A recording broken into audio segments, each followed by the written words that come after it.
Do you feel like most developers nowadays have come to realize that authorization is a bigger problem, that you need a robust solution to implement it? Or do you feel like a lot of developers enter the mindset that authorization is something that just should be handled in-house? It's like a very easy thing. They underestimate the challenges that will kind of unravel over time. I think the more we talk to customers, we realize that if you have a monolith in our language, that means that you have one database that serves one application.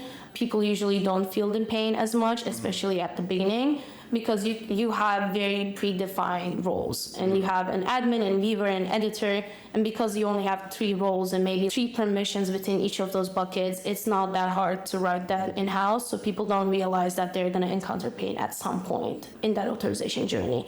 The type of customers that we see that hits that type of authorization pain is usually the companies that are microservices. The time that they hit that problem the most is when they want to do list filtering. That's what we call it within. Also, you may have heard it outside reverse indexing. That's basically when I ask, what are all of the tools or like all of the resources, assets, repositories Hazal has access to? Because now what you have to do is you have to show maybe 100, 200, 300 million repositories, and the relationship that I have to that repository or the type of ownership that I have over that repository may be super different. Like maybe I'm in the marketing channel and the marketing team can see 200 different files, but maybe I'm also in the engineering channel, so now I can see all these other things, but maybe I'm a contractor, so there's a limit of what they can see. Maybe I can only see things between 9 a.m. to 5 p.m. So the more you add more roles and the attributes, the context that comes with those roles and resources, then things get a lot more complicated.